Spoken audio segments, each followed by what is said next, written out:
गंगा पिंड था सदगुरु करी सुगंध।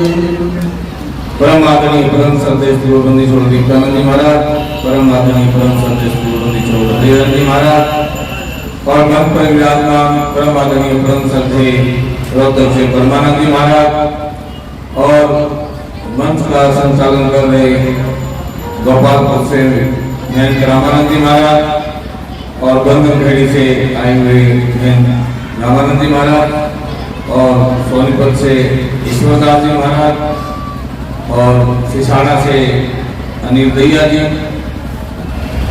और भी आए हुए सभी महापुरुष और इस आश्रम के अध्यक्ष संजय ब्रह्मचारी जी महाराज, आए हुए सभी महापुरुषों भक्तों माताएं बहनों सभी को कोटि कोटि वंदन। अब हम काफी देर से कई तरह की विचारधाराओं के अंदर सुन रहे हैं ध्यान से और महाराज जी थोड़ा कई तरह की विचारधारा नहीं तो महाराज जी ने बड़ी सुंदर वाटिका लगा रखी है। हम दो चार विषय के लिए बोलना चाहेंगे क्योंकि ये वाटिका लगा दी, एक महापुरुष आए और उन्होंने इतनी बड़ी सुंदर व्यवस्था करी, लेकिन आज हम सारे समाज से एक संदेश के रूप में कुछ कहना चाह रहे हैं कि ये जो आज के बच्चों को माँ बाप जो संस्कार जो है, अगर हम उस तरीके से संस्कार देंगे तो हमारा समाज भी हमारा देश भी मुक्ति करेगा।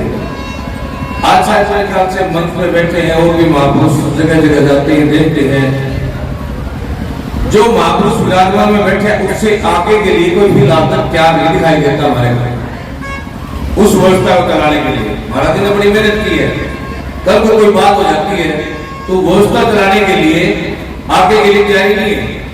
इसलिए सारे समाज को एक संदेश के रूप में कहना चाह रहे हैं, प्रार्थना कर रहे हैं कि बच्चों को ऐसे संस्कार दे कि वो देश और समाज के लिए अपना जीवन जो है न्यौछावर करें, जैसे महापुरुष न्यौछावर करते हैं, क्योंकि ये अवसर हमारे को बार बार नहीं मिलता। और अभी चर्चा और कि भाई एक संगठन से इस्तीफा दिया है, संगठन के अंदर सेवा करने के लिए सम्मिलित हुए हैं, क्योंकि हमने 500 वर्षों का इंतजार किया, कोई छोटा इंतजार नहीं है। भगवान राम जब 14 साल वनवास के अंदर गए और जब वापस आए तो एकता के अंदर दीपमालाएं हुई और वो दीपावली हम आज भी मनाते हैं, वो खुशी का दिन है। और जब 500 वर्षों के बाद राम लल्ला अपने सिंहासन पर विराजमान हुए, उस समय भी अगर कोई भी विरोध कर रहा है तो शायद मेरे बड़ी दुख की बात है अपने देश के लिए, क्योंकि समाज को अगर दिशा और दशा देने का कार्य किया है। आप विचार करना, हम काफी जगह देश के अंदर घूमते हैं, राम लल्ला के प्राण प्रतिष्ठा के बाद हमारी कई सौ पीढ़ियां ये मानो की स्थापित होगी, नहीं तो शायद आने वाले 10-20 साल के अंदर हमारी जो पीढ़ियां थी सुरक्षित नहीं थी। आपने देखा भी होगा, नौका कांड भी देखा आपने, लोग के अंदर भी देखा क्या क्या चीजें हुई है। लेकिन अब हमारे को इतनी उम्मीद है कि राम लल्ला के प्राण प्रतिष्ठा के बाद कई सौ पीढ़ियां हमारी स्थापित होगी, अब अपने को करने की बात नहीं है। तो ऐसा अवसर, ऐसा सुंदर संत महापुरुषों की कृपा से जो बलिदान हुए हैं और उसके बाद संघर्ष के बाद ये अवसर मिला, तो हमारा भी ये संदेश है कि देशवासियों के अंदर वहां जाके मत्था टेकना चाहिए, दर्शन राम लल्ला के करने चाहिए और अपने जीवन को प्रथान करना चाहिए। क्योंकि हम बैठे थे महापुरुष चर्चा कर रहे थे, अरे कृष्ण भगवान को इस्कॉन वाले ले भी गए। आपने देखा हुआ इस्कॉन के अंदर जो चढ़ावा आएगा कहाँ जाएगा, बारी तो जा रहा सारी बंदी। वो कहने लगे कृपा करके महापुरुषों से विनती है कि इस राम को तो अपने देश के अंदर रख ले, तो रखोगे ना, तो भाई बच्चों को संस्कार देने का काम करो। ये अवसर हमारे को बार बार नहीं मिलता और महाराज जी ने सुंदर इतनी व्यवस्था करी है। और आगे भी इनको भाई पहले क्या था कि घर में 2, 4, 5 बच्चे होते थे, कोई न कोई तो महात्मा बनता ही था।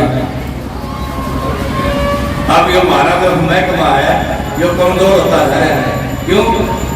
एक या दो बच्चे के बाद छुट्टी हो जाती है तो महात्मा को कौन देगा?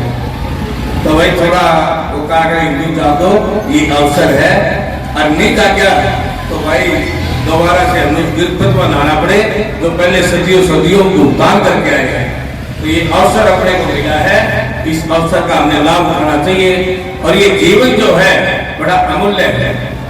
क्यों? मनुष्य का जो 14 मिला है वो 84 लाख योनि का चक्कर काटने के बाद एक अवसर मिला है। और ये अवसर मिलने के बाद हमारे को किसकी जरूरत पड़ती है? गुरु गोविंद खड़े काके लागू पाए, बलिहारी गुरु आपने जिनको भी दियो मिलाए।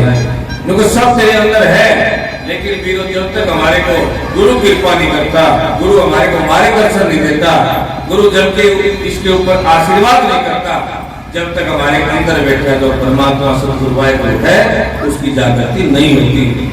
सब घट मेरे साइया खाली घटना कोई, बलिहारी वादक की जागृत प्रकट होई। जिस घर के अंदर चांदना हो जाता है वीरों, उसके अंदर खुशी आ जाती है। और जिस घर के अंदर उस परमात्मा का दीदार हो जाता है, उसका दर्शन हो जाता है। बूंद समाना समुद्र में जाने से कोई, और समुद्र समाना बूंद में जाने मिलता कोई। क्योंकि आत्मा परमात्मा के अंदर मिल जाती है, उसका रूप बन जाता है। गंगा सागर में गिरती तो गंगा सागर का रूप बन जाता है। इसलिए अगर परमात्मा अपने घर के अंदर जागृत हो जाए तो इससे बड़ा सुंदर अवसर नहीं है। और कब जागृत होगा? जब इन महापुरुषों की वाणी के ऊपर अमल करेंगे, इन महापुरुषों की वाणी के ऊपर ठहरेंगे, और इन महापुरुषों की वाणी के ऊपर चलने का हम अवसर प्रदान करेंगे। जब वो अवसर हमारे को मिलता है तो वीरों ये मौका आप अपने को मिला है और महापुरुषों का दर्शन दीदार हो रहा है। गुरु वचन पे डट के बंद 84 के, अगर 84 लाख का हमने बंधन काटना है तो गुरु के वचन पे ठहरना है, महापुरुषों की वाणी के अंदर ठहरना, ये हमने निश्चय कर लेना चाहिए। क्योंकि एक पंडित जी कथा कर रहे थे और दूसरी सुन रही थी। जब उसने सुन के और जब वो गागर लेके चली तो जमुना पार करने लगी तो पंडित जी ने विचार किया था कि राम का नाम लेने के बाद जीव भवसागर से पार हो जाता है। अब उसने नीचे कर लिया, खैर गए समुद्र के ऊपर, क्योंकि राम ने जब पत्थर छोटे तो डूब गए। और जब उनके ऊपर राम का नाम लिखा गया तो पत्थर तड़ने लगे। तो अपने घर के अंदर जब उस राम का नाम लिखा जाएगा तो वीरों सुते ही सागर से पार हो जाएंगे।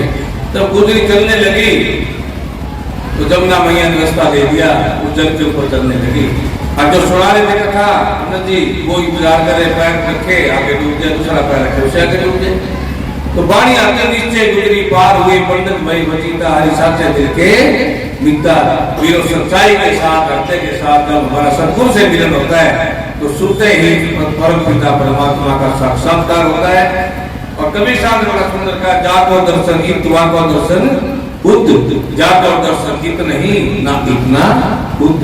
जिसको दर्शन जीते भी है, जिसको मुक्ति जीते भी है, ये ना सोचियो कि मरने के बाद मुक्ति हो जाएगी। मरने के बाद तो हमें भुगतान करना पड़ता है। अब हम सतूल शरीर के अंदर बैठे फिर हम सूक्ष्म शरीर के अंदर जाएंगे तो वहां भी भुगतान करना पड़ेगा। लेकिन जिसको दर्शन जीते भी होंगे उसको शरीर छोड़ने के बाद भी सतगुरु उसके साथ जाता है। तो ये अवसर मिला है, सतगुरु दीदार दिखा दे मैं तेरा हो गया।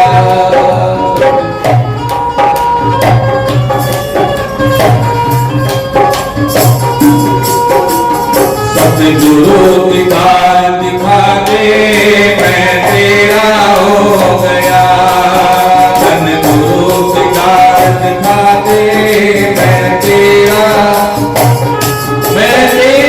हो गया, मैं तेरा हो गया। सतगुरु दीदार दिखा दे मैं तेरा। तो फिर हमारी मिलकर कहते हैं या तो उसके बन जाओ, या तो उसके बन जाओ या उसको अपना बना लो। ये काम तो करना ही पड़ेगा ना। तो वीरों ये गंगा जमुना सरस्वती सारी आपके सामने बैठी है। इन महापुरुषों जो उद्देश्य लिया उसको पल लगा के मार के ले जाओ, जीवन सफल हो जाएगा। और इन्हीं उद्यमों के साथ हम अपनी वाणी को विराम देते हैं। महाराज जी संजय ब्रह्मचारी को बहुत बहुत साधुवाद, क्योंकि ये हर साल ऐसा प्रोग्राम करके संगत को निहाल करते हैं। और भाई आप भी तैयारी रखो कि आगे इन व्यवस्थाओं को संभालने वाले भी हमारे को मिलते रहे, क्योंकि इसकी सबसे बड़ी कमी चल रही महाराज जी सारे हंस रहे हैं, क्यों हंस रहे हैं? यह बात है। मतलब आप देखो हरिद्वार में चले जाओ, वृंदावन में चले जाओ, आश्रम बड़े बड़े मिलेंगे, लेकिन आपके संभालने वाले नहीं है। देखो हमारे तो बंदी छोड़ में कृपा करके माती तो 2-4 घेरा के संभालना है, लेकिन सब महापुरुषों में मिले, ये बड़ी कृपा हो परमात्मा की। बंदी छोड़ कभी साथ बोलो साथ हो, बोलो बंदी छोड़ महाराज जियों की, बोलो बंदी छोड़ महाराज।